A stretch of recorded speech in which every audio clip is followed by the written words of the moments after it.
Right, okay, so in today's video, we're going to talk about Trent Alexander-Arnold. Now, he's one of these players who is currently at a bit of a crossroads in his career.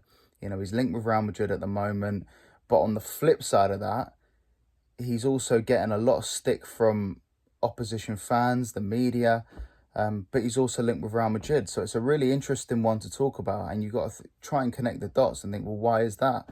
And that's why I'm doing this video.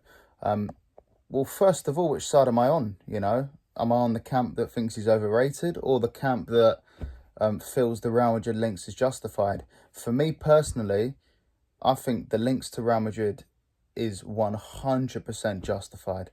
I think Trent Alexander-Arnold is a wonderful, wonderful player. And I'll even go as far as to say, if you're a football fan and you don't rate Trent Alexander-Arnold, I don't think you know football. Honestly, I really don't think you know football, and it's that simple. He is one of the best talents this country has, and he's just constantly battered the fact that people say he can't defend. People say it's he's overrated all the time, and I don't get it. This is a guy. Forget what he's doing now. We'll come to that. This is a guy that's won the Premier League, won the Champions League, and been an absolutely massive part of both achievements. He's been a right back in some of the best Liverpool teams I've ever seen, and probably the best Liverpool team I've ever seen in my lifetime. Getting plus 10 goals and assists, and he's a fullback. Plus 10 goals and assists. There's an elephant in the room that he can't defend. I wouldn't say he can't defend. I would just say that it's the way Liverpool played under Klopp. I don't think he needed to be able to defend. I think it was more the system. He had the license to go forward on the right. How many times did we see Trent bombing down the right, crossing the ball in, and Mane or Firmino, Salah getting on the end of a cross? Towards the end of Klopp's time, he kind of came in the middle a little bit. But I still think, as a right back, it's probably going to be his position. I thought he could go midfield.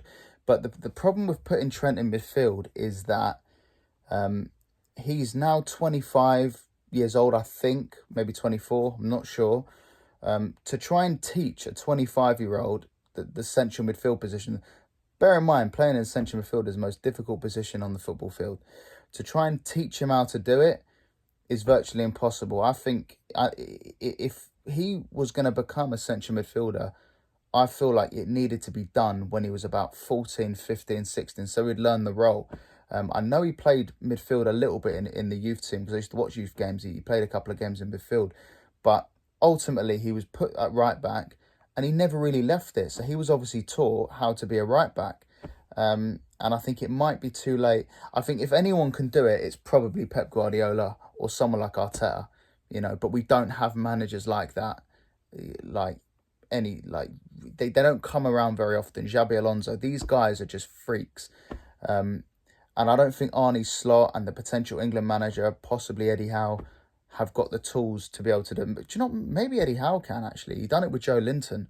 Maybe I'm going to contradict myself. But anyway, overall, let's just say it's a tough ask to say to Trent, you're going to be a midfield player now, especially putting him in central midfield, throwing him in the deep end at home, not at home, sorry, in an England game at the first game of the Euros and the second game.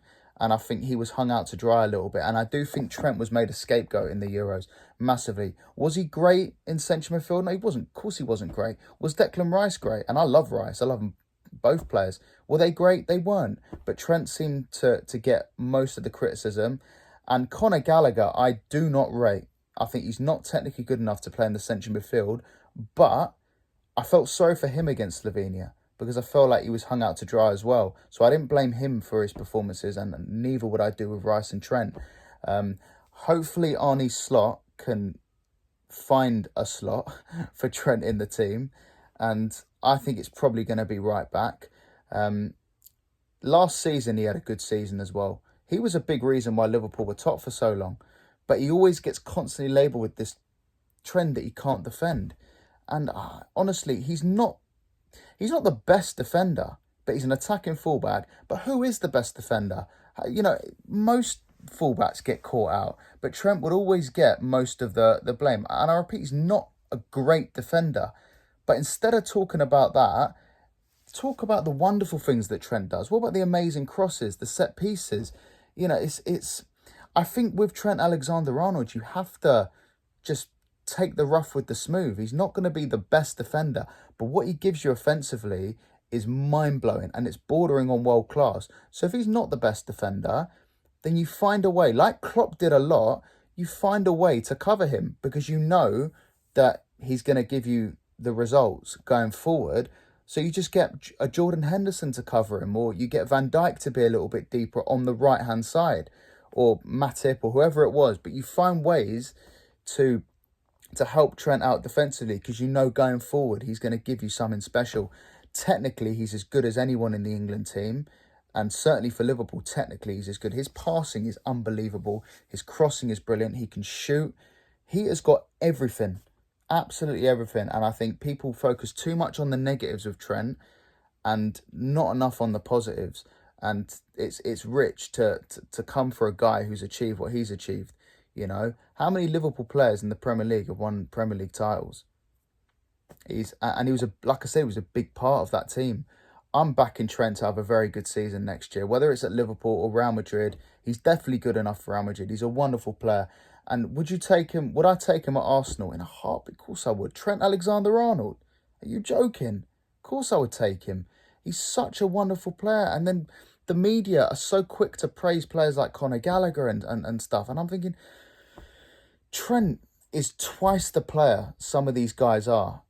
And there's something with Trent that the media don't like, and I don't get it. I really don't get it. I think he will prove people wrong. He already proved people wrong last season and still got criticism, but he's a wonderful player. There's no way Trent Alexander-Arnold doesn't have a good season and doesn't go on to complete his wonderful career that he already has. And I'm going to repeat what I said. If you don't rate Trent Alexander-Arnold, you don't know football. You just don't. He's so good. He just, you know, first of all, he needs a nice little system with this new manager. But if he has that, then he's going to have a wonderful season, I can assure you.